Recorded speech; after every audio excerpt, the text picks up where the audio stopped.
began with 9 BPS high school football teams at the start of the MIAA state tournament, and heading into Friday, we were down to just 3. The Latin Academy Dragons and O'Brien Tigers were the 2 top seeds in the North Division 4A bracket, and they squared off on Friday. But the Brighton Bengals, carrying an undefeated season, hosted the Mystic Valley Eagles in the North Division 4 sectional finals, with the right to move on to the state semifinals on the line. So let's head out to Daly Field in Brighton. There you see the Bengals getting fired up just before the game, and they were getting it going early. First quarter, opening drive for the Bengals, Eric Brown with a 36-yard touchdown scamper. He puts the Brighton Bengals up 6-0 early on. Mystic Valley now on their opening possessions. Quarterback Felipe Guerrero on the carry. He gets Mystic Valley down to the 10-yard line. He would then punch it in for a 1-yard touchdown. Tied up at 6 now, second quarter. Kevin Brown, beautiful run right here for him. He busts it down the sideline, 64 yards to the house. He puts Brighton up 14-6 there in the second quarter. Ensuing possession, Bengals block the punt. Gerard Clark scoops it up and scores for Brighton, and they go up 20-6 late in the second quarter. But just before halftime, Guerrero's pass somehow finds his receiver Hunter Crace. That gets Mystic Valley inside the 15. Then it's Guerrero to Joey LaRusso, a 10-yard touchdown connection, 20-14, Brighton at the half. We're going to fast forward now to the third quarter. Bengals coming out strong. Once again, it's Kevin Brown. He had a monster game in this one. Huge hole for him, 30-yard touchdown scamper for Brown, 28-14 Bengals. Then later on, it's Nate Hall, the quarterback on the keeper, finds his way down the sideline inside the 15, out of bounds, and then it's Hall hooking up with their big receiver, Gerard Clark, for the touchdown.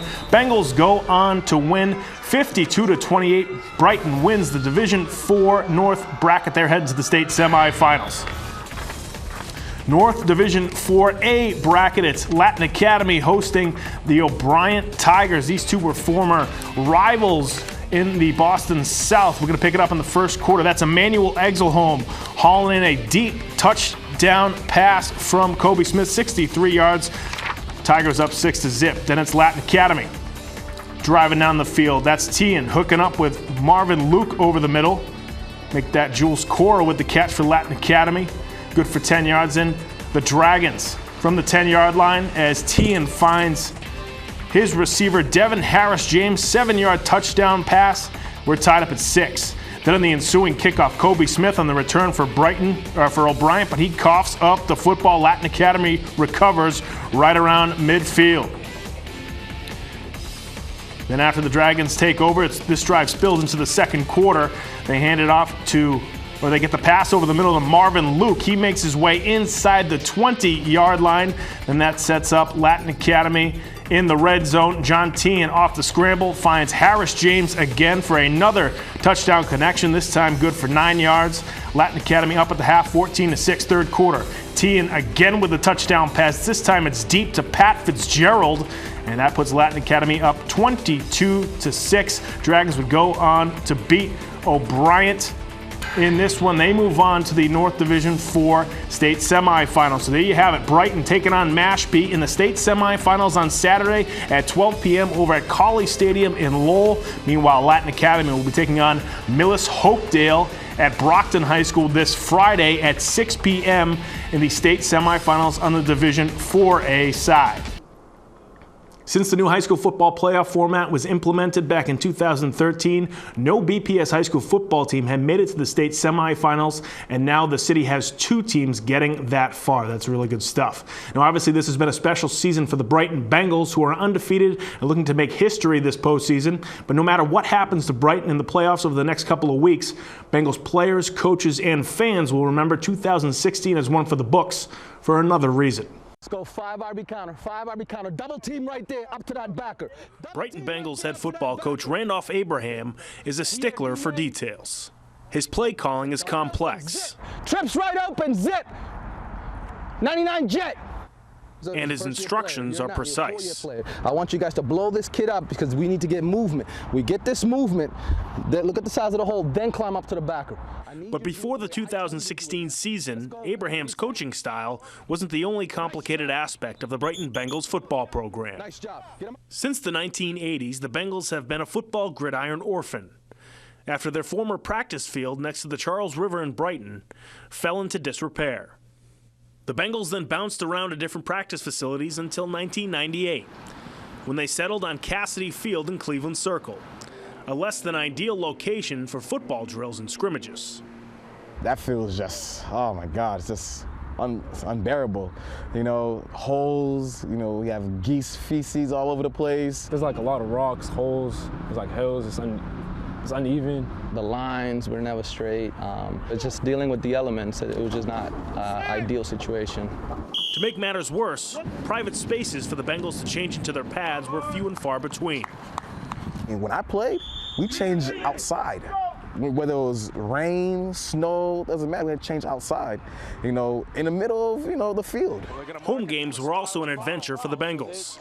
Each Friday, Brighton would have to leave school hours before game time and make the crosstown trek to Boston English, and then years later, White Stadium.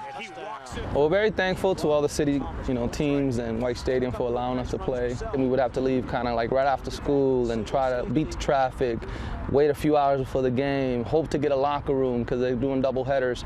Playing games at White Stadium, it's old, it has history behind it. Everybody that played there, my dad played there, but I just wanted to play on our own field, a place that we can call home. But over the last handful of seasons, word began to trickle through the Bengal community that a brand new field was in the works. I didn't believe it. Quite honestly, I didn't believe it until last year, around November. Coach Abraham told me, hey, it's real. And I'll be honest with you, I still didn't believe it until I came out here physically and I saw them doing construction.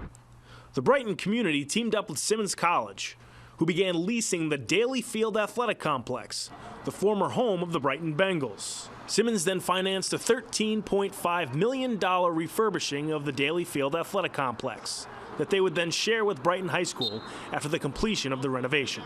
And it turned into an amazing partnership between Brighton High School, the Brighton community, and Simmons College. And well, Simmons is doing a great job. You know, first of all, I want to thank them for putting this together for us and just working with us. You know, they have a maintenance group here. They take care of the field. And in the summer of 2016, the Brighton Bengals coaches and players were able to walk onto their very own home football field for the first time. Oh man, I shed a tear. I did. It was beautiful. You know, for putting in all this work as a player and as a coach, we finally have a place to call home. It got to a point where I just come out here with just shoes and socks and just start running over the field because I was just excited. The new Daly Field comes fully equipped to serve the needs of the Bengals football program, whether it be the new locker room for the Bengals to occupy. Here, we're changing inside with its heat now, running water and bathrooms. With the state-of-the-art organic turf that Brighton now practices on. No rocks, no slipping on nothing, no hills. It's just flat, nice and even. What I was told, I went to several meetings at Simmons, is there's a padding right underneath the turf, the grass, and it actually prevents the concussions. It's supposed to reduce concussions something like 50%, and that's why, again, it's great practice in here as opposed to Cassidy. That's where we would have our concussions at practice, but here it's like the kids can go and get taken to the ground and they bounce right back up because of the foam underneath the turf. In addition to its brand new amenities, Daly Field sits less than a mile from Brighton High and provides an accessible venue for members of the Brighton High School community. When we go out fundraising, people ask us like, where's the field at? And we used to say at White Stadium, but now we just say at Daly Field. Now a lot of people from our school can come out, people from the community are coming out. We have these stands packed. Now that we're here, people coming home from work, go home, take a walk, 5-minute walk down the street, you're right here. But as these Bengals relish in their newly minted football residence, they will be sure to remember the decades of players and coaches who had to sacrifice before them. On opening night, when my brothers came out and they saw that the dream was reality, they couldn't believe it either. You know, they were happy that we finally had a place to call home. Many of them don't even, you know, a lot of the new kids don't know what it felt like to be in geese, poop, and practice football, but you know, this is everybody's field, you know, all the Bengals. Nice job! Nice job. Boy, just a phenomenal partnership between Brighton and Simmons College. And Brighton plans on having other sports teams from the high school share the fields with Simmons as well. That's going to do it for Sports This Week, folks. Be sure to come right back here next week for more on Boston Neighborhood Sports.